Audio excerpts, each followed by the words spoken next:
Le poste de président de l'Assemblée nationale pour le compte de l'Union, ça couvre la nation. Mais je remercie aussi le président de la République qui est la haute autorité de l'Union sacrée. Le peuple congolais sera correctement représenté dans cette salle et sa voix, ses désidérata, ses coups de détresse seront relayés par les honorables de l'opinion. Ce sera un véritable temple de la démocratie.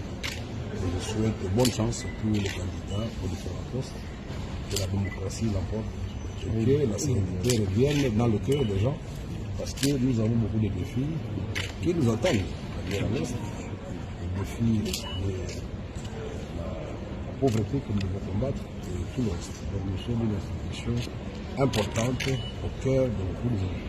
Qu'est-ce que vous avez dit en lingala? Donc na tondi botondi na bana nyonso oyo tango tosaki bapima bango sekre bakenda lokola moko président na bango candidat à l'Assemblée nationale. Mais c'est mingi na mokonzi ya mboka ye naza oto profil ya mbo sekre na confiance na sénégal ekosala biso na bana nyonso po peuple na biso eliko ezali institution monene oleya na ye makambo oyo nyonso baeli balingi barelaye bakozwa mikro e kosala mikolo ekoma ti na bainstitution oyo ekambaka mboka demokrasi sengeli te nyonso akozala lese na kati ya temple oyo institution monene natondi botondo ya nyonso pe bonne chance à tous les candidats. Merci, téléspectateurs du Liberté Télévision, Vital Taméré, Bakamini.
Mission na biso yaki toye pour rassurer, pour se rendre compte d'abord na ba événement o eleka kiawa na ndenge boyaki ko sécuriser kotala soki bato bakoki sikoyo kozonga na mboka na bosenga ya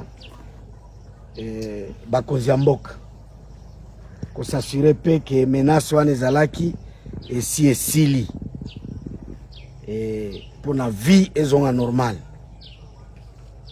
yango objectif na biso to kutana mokonzi ya mboka ye pe akoyebisa biso ndenge ya constater po toyeba ndenge nini ya kocontinue kosala kotransformer mission ekoma ya surveillance ekoma ya kimia ekoma ya paix parce que ya liboso ezalaki ya bitumba eza boye te ah oui comme ya kimia et puis soki kimia ezali eza na conduite mosusu bato bazaka nango conduite ya kimia sinon les impressions sont très bonnes pour assurer que nous sommes unis toza prêts pour na kosunga mboka na biso parce que soki ekoti na kati ya ville ya Kinshasa boende toko se ranger en l'une des batailles. Les arbres étaient.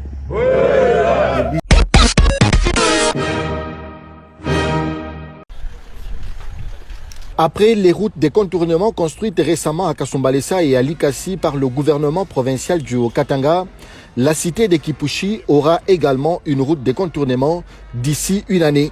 C'est le gouverneur Jacques Kaboula Katoué qui a lancé ce samedi 11 mai 2024 les travaux de construction de cette route de 13 km. Le tronçon de grande importance économique partira de la route nationale numéro 37 jusqu'à une carrière minière. La cérémonie riche en symboles se déroule dans la chefferie des Kaponda sur la route nationale numéro 37 Lubumbashi-Kipushi en présence du chef Kaponda, des élus de Kipushi, des membres du gouvernement provincial, des responsables des sociétés minières et de l'office des routes, maître d'ouvrage, délégué par le gouvernement provincial du Haut-Katanga. Dans ce mot de bienvenue, l'administrateur du territoire de Kipushi s'est dit heureux d'une route qui s'ajoute sur la longue liste d'autres réalisations du gouverneur Jacques Kabula Katwe dans ce territoire, notamment le marché moderne à inaugurer bientôt, le parking et quelques avenues. Pour sa part, le ministre provincial des infrastructures, Eric Sakouye Malukwesa, a précisé que cette route de 13 km sur 9 mètres avec passage piéton va décongestionner la cité. Outre ce projet, la province dans les prochains jours va procéder à la construction d'un poste frontalier et la réhabilitation et la modernisation du poste frontalier existant de la cité susvantée qui va créer de l'emploi à la population de notre province et surtout à celle de Kipushi. S'en suivra ensuite un rituel ancestral avant que le gouverneur ne prenne place à bord d'une tractopelle pour lancer les travaux. Les élus de Kipushi, Max Mpande et Calixte Mukasa, se félicitent d'un engagement tenu par l'exécutif. Nous sommes très contents et flattés du fait que la première sortie officielle depuis la réélection du gouverneur, c'est Kipushi. Et nous sommes encore vraiment très satisfaits du fait que le premier travail, le grand travail de développement qu'il s'est assigné dans son programme, c'est Kipushi.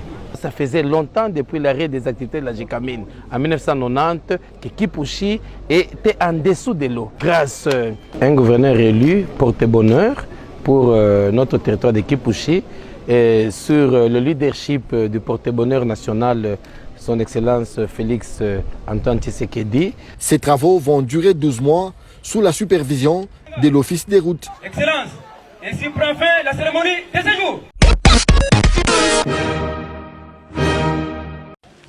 Ce vendredi 10 mai 2024 restera un jour pas comme les autres dans l'histoire de la cour d'appel du Haut-Katanga. Le gouverneur Jacques Kabula Katwe a posé la pierre symbolique de construction du nouveau bâtiment du palais de justice de Lubumbashi et en même temps le lancement des travaux de réhabilitation de l'ancien bâtiment. Ces travaux se feront en deux phases. La première sera la construction d'un nouvel édifice dans l'enceinte même de l'actuel palais de justice construit par les Belges en 1930. Le nouvel immeuble de 3 étages comportera 59 bureaux, dont 20 bureaux VIP, 2 salles d'audience d'une capacité de 200 personnes chacune, un parking moderne, 3 blocs sanitaires, une salle d'audience pour enfants, ainsi qu'une salle de réunion avec vidéoconférence et bien d'autres accessoires pouvant permettre aux magistrats de travailler dans les conditions adéquates. La seconde phase, quant à elle, consistera en la réhabilitation complète du bâtiment existant, a précisé le ministre provincial des infrastructures dans son mot de circonstance. Le procureur général Massanka Amputu s'est dit heureux car à travers ce lancement des travaux de construction de l'annexe du palais de justice de Lubumbashi, Jacques Kabula Katwe vient de résoudre l'épineuse question des capacités d'accueil du palais de justice en manque de bureaux de travail. Pour sa part, le premier président de la cour d'appel du Haut-Katanga, Pierre Malagano Kalungola, a rendu un hommage au chef de l'État, Félix Antoine Tshisekedi Tshilombo, dont la vision est matérialisée en province par le gouverneur Jacques Kabula Katwe, qui, à peine réélu, s'emploie à mettre les magistrats du ressort du Haut-Katanga dans les bonnes conditions de travail. Répondons à cet appel de son Excellence, Monsieur le Président de la République, et restant dans sa vision de développement. À peine élu, votre premier engagement est de mettre le magistrat du ressort du Haut-Katanga dans de bonnes conditions de travail, en leur dotant d'un édifice digne, d'un pouvoir judiciaire indépendant, car vous avez cru aux saintes écritures de la Bible qui proclame dans le proverbe 14:34, la justice élève une nation. Ces travaux sont financés entièrement par la province du Haut-Katanga et vont durer en principe 12 mois pour la construction du nouveau palais de justice et 6 mois pour la réhabilitation de l'ancien.